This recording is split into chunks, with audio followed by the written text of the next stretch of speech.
ചികിത്സയ്ക്കായി സുമനസ്സുകളുടെ സഹായം തേടി ഇടുക്കി ആദിത്യപുരം കോളനിയിലെ പുത്തൻ പുരക്കൽ സതീഷ്. GB സിൻഡ്രോം ബാധിച്ച സതീഷിന് ഒരു മാസം കഴിഞ്ഞു പോകാൻ 60,000 രൂപയെങ്കിലും വേണം. മാങ്കുളത്ത് സ്റ്റാൻഡിലെ ഓട്ടോറിക്ഷ തൊഴിലാളിയായിരുന്നു സതീഷ്. കഴിഞ്ഞ വർഷമാണ് സതീഷിന് GB സിൻഡ്രോമാണെന്ന് ഡോക്ടർമാർ സ്ഥിരീകരിച്ചത്. 13 മാസത്തെ ചികിത്സയ്ക്കിടയിൽ മാങ്കുളത്തുണ്ടായിരുന്ന സ്ഥലവും കിടപ്പാടവും വിൽക്കേണ്ടി വന്നു. പിന്നീട് ചികിത്സയ്ക്ക് പണമില്ലാത്തതിനാൽ കോട്ടയം മെഡിക്കൽ കോളേജിലേക്ക് ചികിത്സ മാറ്റി. ഇപ്പോൾ മാസത്തിൽ 60,000 രൂപ ചെലവ് വരുന്ന ഇഞ്ചക്ഷനും 20,000 രൂപയുടെ മരുന്നുകളും സതീഷിന് ആവശ്യമുണ്ട്. പിന്നെ മരുന്ന് വാങ്ങുന്ന നിർവാഹമില്ല വന്നപ്പോൾ അവിടുത്തെ സ്ഥലവും പെരയെല്ലാം വിറ്റു. മരുന്ന് മേടിച്ച് ഒരു നിർവാഹമില്ലാതെ ഇപ്പോൾ ഇവിടെ വന്നു. ഇത് ഭാര്യയുടെ വീടാണ്. ഇവിടെ വന്നു. ഇവിടെയാണ് അമ്മ മാത്രമേ ഉള്ളൂ. ആ അമ്മ കൂലിപ്പണിക്ക് പോണേ. ഒരു വർഷം നമുക്ക് ഇടയ്ക്ക് അവിടെ ഒരു മെഡിക്കൽ സ്റ്റോർ ഉണ്ടായിരുന്നു അടിമാലിൽ. അവിടുന്ന് അവർ കടം തരുമായിരുന്നു.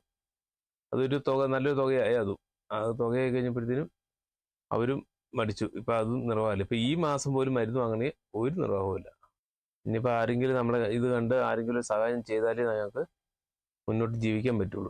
ഞരമ്പുകൾക്ക് ബലക്കുറവുള്ളതിനാൽ സതീഷിന് ഇപ്പോൾ ഓട്ടോ ഓടിക്കുവാൻ പറ്റില്ല. സാമ്പത്തിക പ്രതിസന്ധിയെ തുടർന്ന് സ്വന്തമായി ഉണ്ടായിരുന്ന ഓട്ടോറിക്ഷയും അടുത്ത നാളിൽ വിറ്റു. ഭാര്യ മഞ്ജു, വയോധികയായ അമ്മ ശാന്ത, ഭാര്യാമാതാവ് അമ്മിണി, 9, 6, 1 ക്ലാസ്സുകളിൽ പഠിക്കുന്ന 3 മക്കൾ എല്ലാവരും ആദിത്യപുരം കോളനിയിലെ 2 മുറി മാത്രമുള്ള വീട്ടിലാണ് കഴിഞ്ഞുകൂടുന്നത്. അമ്മിണി കൂലിപ്പണിക്ക് പോയി കിട്ടുന്ന വരുമാനവും റേഷനരി ലഭിക്കുന്നതുമാണ് ആകെ ആശ്വാസം.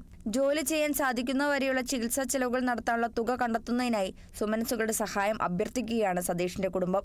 Kerala vision news, Idukki.